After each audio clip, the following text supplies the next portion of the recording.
Hey, homeschoolers across the land of Lincoln, this is Kirk Smith being real with HB2827. Where are we at right now? Well, the bill is still on third reading, waiting for a possible vote.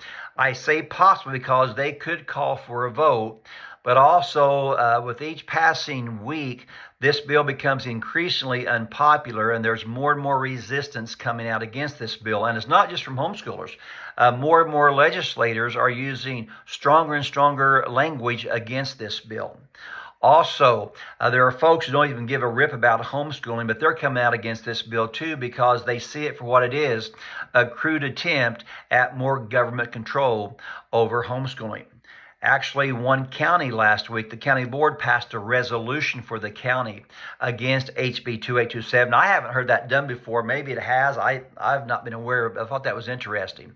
And folks, it seems like 2 or 3 times a week, I'll receive a link from someone to a national publication, a newspaper, a newscast perhaps, or a magazine, and they're coming against this bill as well. This bill is making our state look bad, and it really needs to die quickly.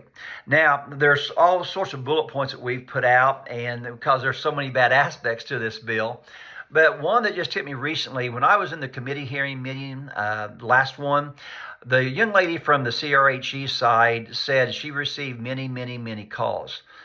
And I thought, well, what does that mean, many calls? Is that 2? Is that 4? Is that 6? You know, when we say we received 36,000 witness slips, we mean 36,000 witness slips. When we say 50,000 witness slips, we have on file, 50,000 witness slips. And so it dawned on me how much subjective wording the proponents of this bill use. I think they're using emotional appeal because the facts, the truth, is not on their side. I mean, I would love to have heard them say that, you know, in 2022, there were almost 500 sexual assaults of teacher and staff on students in the Chicago public school system. Or one of the main sponsors, there are 2 teachers right now being investigated for sexual assault in her own district. Those are the facts and the stats we need to be getting out there. But instead, we get emotional appeals instead.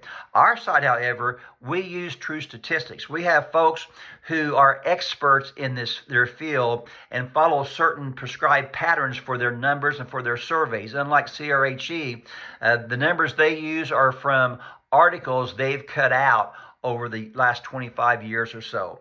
Folks, that is totally unprofessional, and that does not constitute true statistics.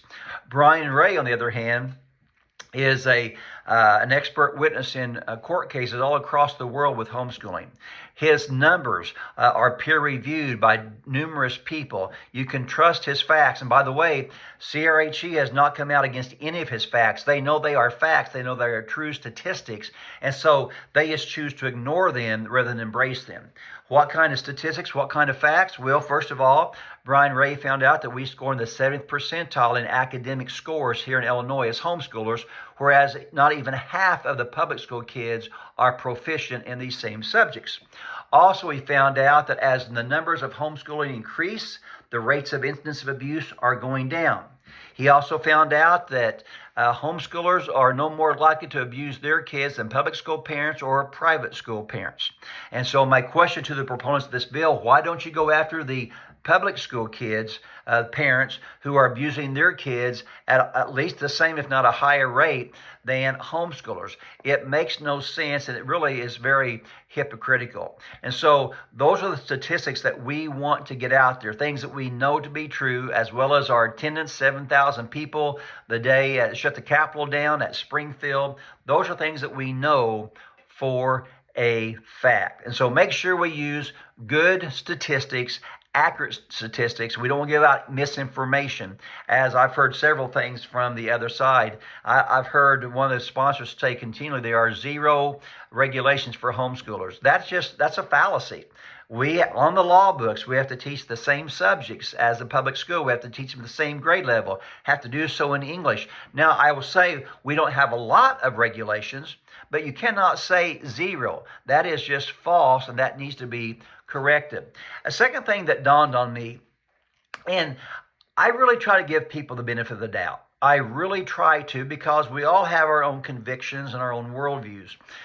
all along, this whole bill has been wrapped, and we want to stop abuse. We want to stop abuse. Again, that's an emotional appeal. Again, the statistics aren't there to compare to the public school, but nevertheless, this is what the sponsors of the bill have been using. And what dawned on me when they said we need $1,600 to get this thing going. That's when I knew this has nothing to do with abuse. Because to say we need $50 million in the already over budgeted fiscal year, that would not fly. And so they said $1,600. Folks, you can't stop abuse. You can't stop abuse for $100 million, but you definitely can't for $1,600. By the way, folks, you can't legislate evil. You can't do it. The Prohibition taught us that back in the 20s.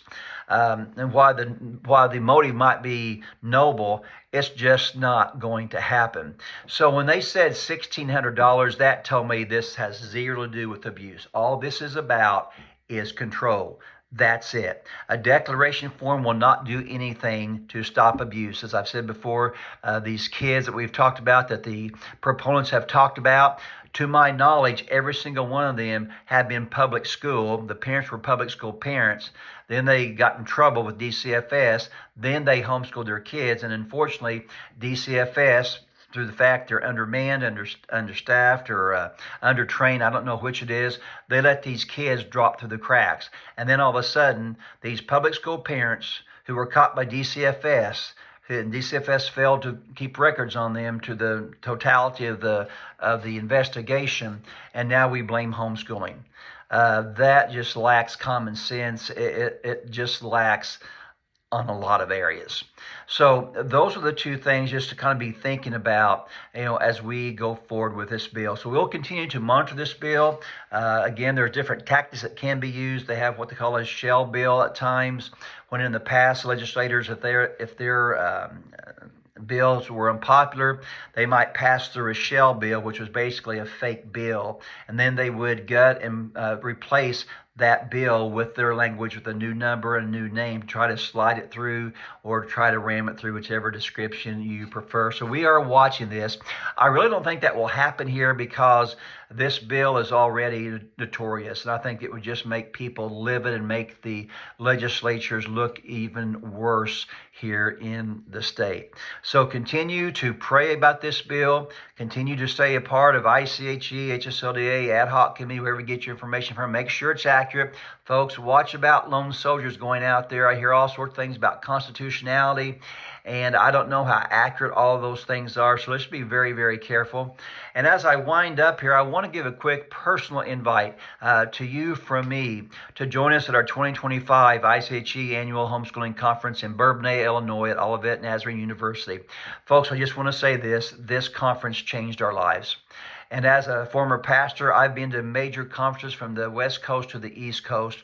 What I have found in this conference, in the homeschooling conferences across the nation, it's the best stuff I find anywhere. This is not just a homeschooling conference. So yes, we talk about history and about math and English and all those things. One person said, Kirk, you guys need to build this different. This is not just a homeschooling conference. It's a marriage conference. It's a sibling conference. It's a young adult conference. It's a life conference. That's how you ought to build this thing. It's a life conference. And folks, it is. We've had a tough year this year, but we've responded in a very strong manner. What a great thing if this bill doesn't make it through, if it dies a death. And at the end of May, we have our conference in the first weekend in June. We come together to celebrate the victory, but also to be challenged as homeschoolers. So I encourage you to come out. Today, the last day for this opportunity. If you sign up today and register, you get the free MP3 sets. It's like a $35 or $50 value. So just a way that we can be a blessing to you throughout the year. So please think about that. In the meantime, stay tuned for HB2827 and keep in prayer. Folks, thank you so much for what you do. It is an absolute privilege to serve you as a homeschooling family. So this is Kirk Smith with ICHE.